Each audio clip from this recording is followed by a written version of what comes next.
군더더기를 줄이면 믿기지 않는 일이 일어난다. 집안에 당신이 좋아하는 물건들만 남을 것이다. 그러면 고치거나 다시 사야 하는 물건도 금세 눈에 띌 테니 관리하기도 쉬워진다. 작은 삶을 권하다.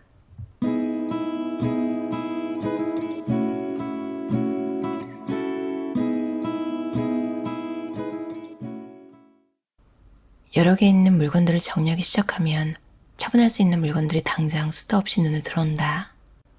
자기도 모르는 사이 작은 삶을 향해 한 발 내딛게 된다. 이것이야말로 삶의 군더더기 줄이기의 장점이라 할 수 있을 것이다. 감정적인 이유로 물건을 없애지 못한다면, 그리고 감정이 짐으로 느껴진다면 바로 그때가 그 물건을 없애야 하는 순간이다.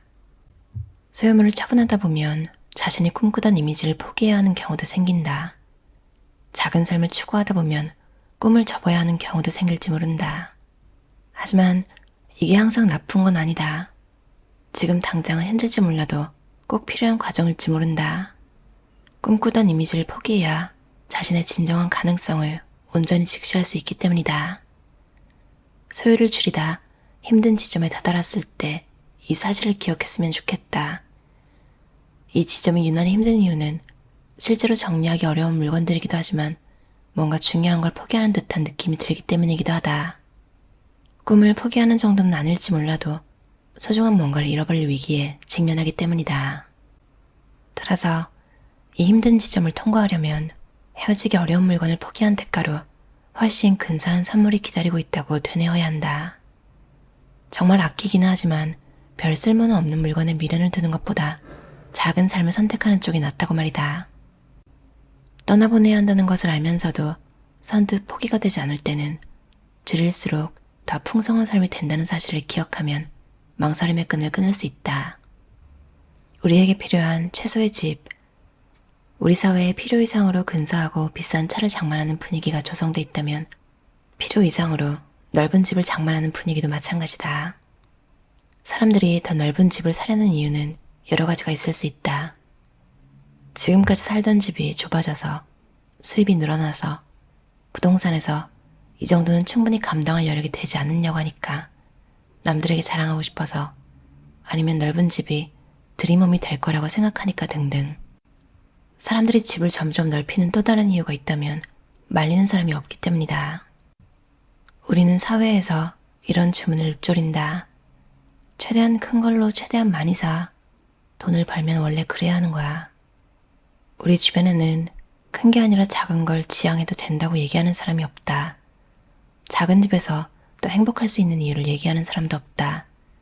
하지만 그럴 때 더 행복해질 수 있는 이유가 한두 가지가 아니다. 작은 집이 관리하기가 더 쉽다. 집주인이라면 집을 관리하는데 얼마나 많은 시간과 에너지와 노력이 드는지 알 것이다. 모든 조건이 동일하다면 집이 작을수록 손이 가는 부분도 줄어든다. 작은 집이 더 저렴하다. 작은 집이 집값뿐 아니라 세금, 냉난방, 전기, 기타 등등과 같은 유지비도 저렴하다. 덕분에 다른 데 활용할 수 있는 돈이 많아지고 스트레스와 환경에 미치는 영향과 잡동사니를 쌓고 싶은 유혹은 줄어든다. 거주 공간이 작아지면 가족관계가 더 끈끈해진다. 집이 작아지면 가족들끼리 상호작용을 나눌 기회가 많아진다. 단란한 분위기, 얼마나 좋은가? 작은 집이 팔기도 더 쉽다. 잠재 구매자 입장에서는 작은 집이 훨씬 부담이 적게 느껴진다. 이사를 해야 할 때 얼른 팔 수 있으면 집을 보유하는 데 따르는 가장 큰 스트레스 요인이 사라지는 셈이다. 작은 집을 선택하라고 강요할 생각은 없다. 다만 작은 집을 선택하면 행복해질 거라고 얘기하고 싶을 따름이다. 우리가 그랬으니까. 충분함은 이런저런 시도를 하는 데서 온다. 선입견에 딴죽을 걷는 데서 온다. 가진 것은 줄이고 시도는 느리며 딱 알맞은 게 어느 정도인지 알아내는 데서 온다. 적은 것에서 느껴지는 두려움을 떨쳐버리는 데서 온다. 많은 것에서 느껴지는 거짓된 안도감을 털어버리는 데서 온다.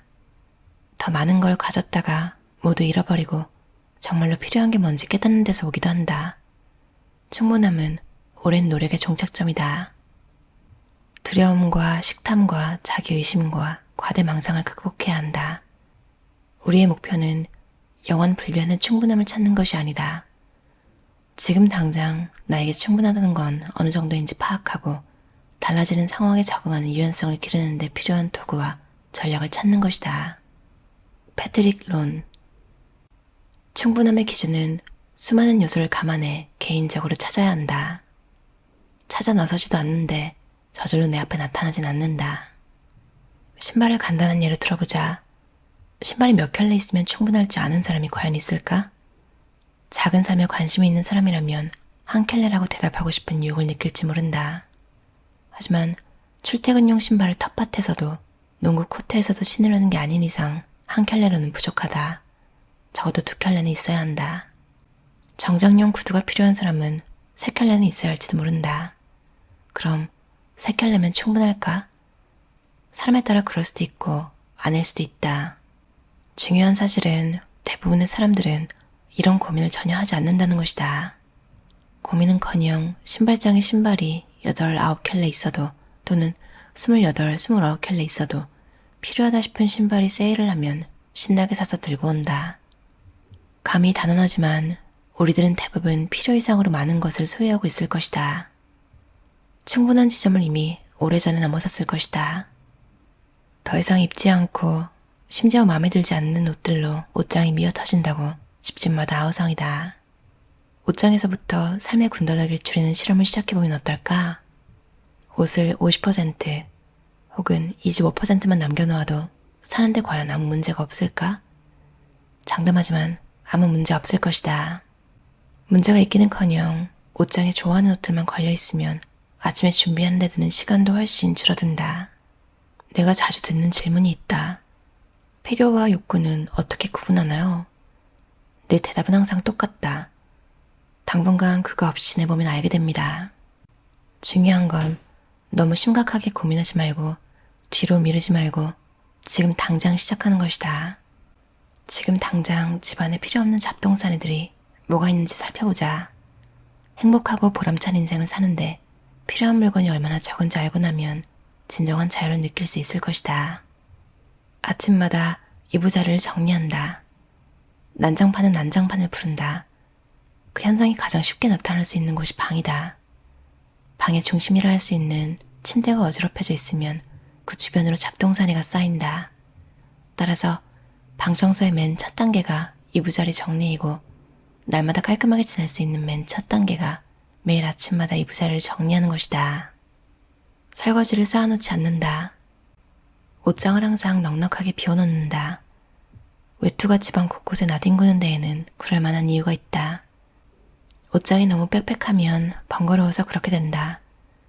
온 가족이 쉽게 외투를 걸었다 꺼냈다 할 수 있도록 옷장과 옷걸이를 넉넉하게 비워놓자. 1, 2분 걸리는 일은 곧바로 해치운다.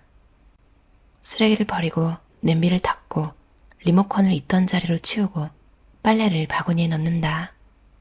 잠자리에 들기 전에 모든 물건을 제자리에 갖다 놓는다. 뭔가 많아야만 감사하는 마음이 생기는 건 아니다. 나는 전 세계 곳곳의 개발도상국을 다니며 그곳의 생활상을 목격했다. 미국인의 기준으로는 상상할 수 없을 정도로 가난하게 사는 사람들도 많았지만 그들은 어느 누구보다 가난한 환경에서도 감사하고 만족하며 생활하고 있었다.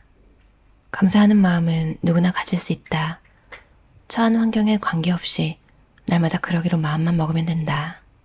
감사할 줄 아는 사람들이 더 행복하다. 감사하는 마음을 느끼면 긍정적인 감정이 생기고 건강이 좋아지며 값진 경험을 향유하고 역경을 극복하고 든든한 인간관계를 쌓을 수 있기 때문이다. 그뿐 아니라 감사하는 마음이 많은 사람일수록 물질주의적인 성향이 낮을 가능성이 크다. 감사하는 마음은 단순한 감정이 아니라 훈련의 결과다. 소박한 기쁨을 찾아서 거기에 감사한다.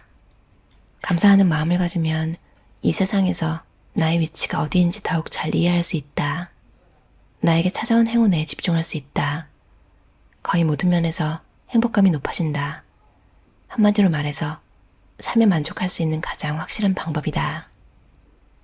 우리 집에서 쓰지 않는 물건들을 팔아 돈을 버느니 인근 자선단체에 기증하는 편이 훨씬 즐거웠다. 쓰지 않는 물건들은 팔지 말고 기증하자. 그것으로 베푸는 연습을 하자. 기회는 무궁무진하다. 소유의 규모를 줄이는 것은 힘든 일이다. 잡동사니를 팔려고 들면 시간과 노력이 필요하고 불안과 좌절이 가중된다. 하지만 기증하면 돈으로는 살 수 없는 기쁨과 보람을 느낄 수 있다. 당신의 가치관에 부합하는 자선단체를 찾아 당신에게 필요 없는 물건으로 절실한 사람들에게 도움을 주는 희열을 경험해보자. 조슈아 베커 저자의 작은 삶의 코너다라는 책이었어요. 맞아요. 제가 몇 주 전에 수트케이스 러미지라고 이제 중고시장 같은 건데 그걸 다녀왔단 말이죠. 근데 한국에서는 이제 뚝섬벼룩 시장에 갔었는데 그때는 공짜였어요. 참가비가. 근데 그거를 생각하면서 딱히 막 여기서 엄청나 기대를 한 건 아닌데 제가 있는 호주에는 이제 $30, 한 3만 원 정도를 자리세 이런 걸로 내야 되더라고요.